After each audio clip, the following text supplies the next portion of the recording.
7, 6, 5, 4, 3, 2, 1. Ignition, engines full power, and liftoff. Go SpaceX, go commercial GTO-1.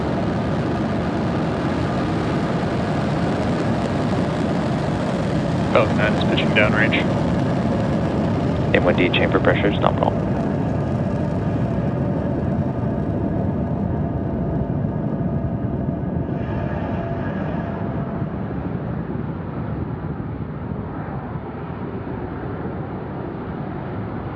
At T plus 30 seconds and counting, Falcon 9 has successfully lifted off from Space Launch Complex 40 at Cape Canaveral Space Force Station. During ascent, we tilt or gimbal the engines on the booster, and that turns the rocket horizontally, a maneuver known as a gravity turn. So the Power and telemetry nominal. Healthy call out there from the rocket. As the rocket is still going up, it is also now heading horizontally away from the launch pad. And moments ago, we throttled the engines down. Falcon 9 is supersonic. We throttled the engines down on the first stage in preparation for max Q, or maximum aerodynamic pressure. This is a critical moment during flight because the combined stresses caused by Falcon 9 accelerating through the atmosphere and the ambient static pressure are at their greatest. Max Q. And there's that call out for max Q. Now the rocket typically needs to go about 17,500 miles per hour horizontally in order to avoid being pulled back down to Earth and get into orbit. You can track our progress to orbit by keeping an eye on the Stage 1 telemetry in the bottom of your screen. Now we have several events coming up in quick succession. Main engine cutoff, or MECO. Actually started. Good call out. Stage separation, second engine start 1, or SES1, and fairing separation. And just as a reminder, we will not have any Stage 2 views today, including separation, and the remainder of our webcast will follow the Falcon 9 booster's return to Earth. Now, main engine cutoff, or MECO, is where all 9 Merlin 1D engines shut down to slow the vehicle down in preparation for stage separation, which is where the first stage separates from the second stage. Followed by this, the MVAC engine on the second stage will light. Trajectory nominal. Good call out there. And the second stage will light, which is called out as second engine start 1, or SES1. This engine burn will propel the second stage and the payload to orbit. In addition to these 3 major events, the fairing halves will separate shortly after SES1, though again, as we mentioned, we will not be seeing that tonight.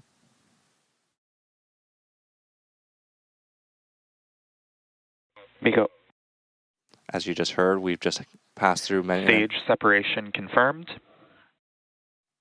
Excellent call-outs coming in here from the nets. MVAC ignition. And good call-outs there. Now coming up in just a few moments, we should be hearing a call-out for fairing separation. Now both fairing halves on today's mission are flight proven, with one half flying for its 18th time and the other for its 14th time. And these will be retrieved by a recovery vessel Bob once they fall back down to Earth.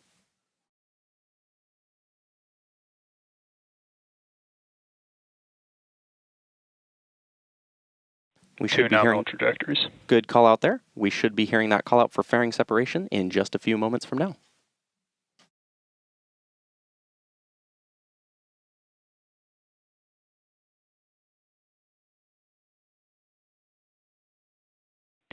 Fairing separation confirmed. And good call out there for fairing separation.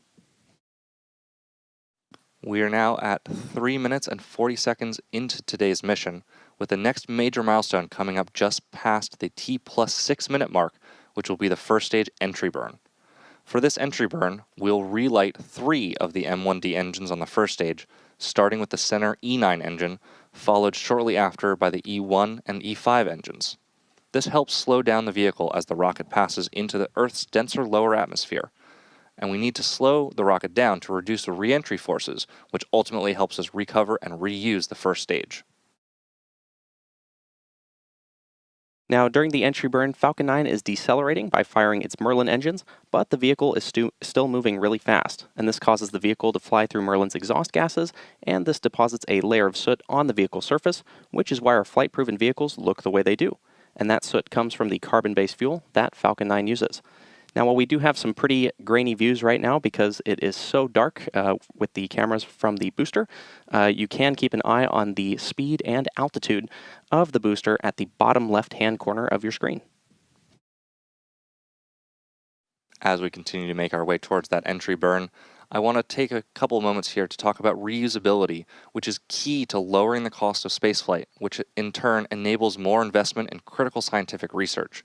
The Falcon 9 first stage that is supporting today's mission is flying for its 13th time, and while this booster is only on its 13th trip to space, we're working toward qualifying our fleet of Falcon boosters and fairings to support 40 missions each.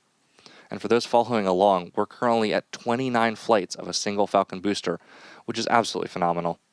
Increasing Falcon's flight count provides valuable information and repeated reuse, which is a critical element for making life multiplanetary. Now we're just about 40 seconds away from the beginning of the entry burn. So keep your eyes peeled on that screen and watch the telemetry at the bottom of your screen where you'll see the graphics light up as the engines do.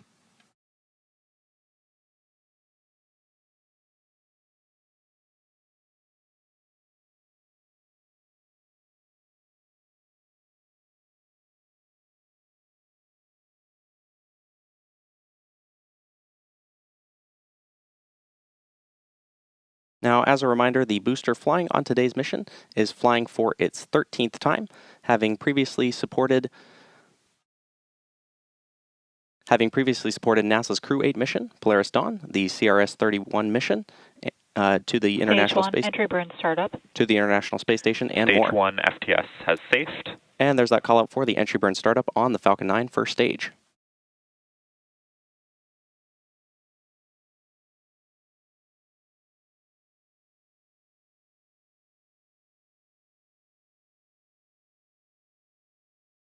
Stage 1 entry burn shut down. And good call out there for entry burn shutdown of the Falcon 9 first stage. Now, the Merlin engines on the Falcon first stage remain nominal. Good call out there. The Merlin engines on the Falcon first stage are optimized for sea level, and these achieve 190,000 pounds of thrust during ascent and descent.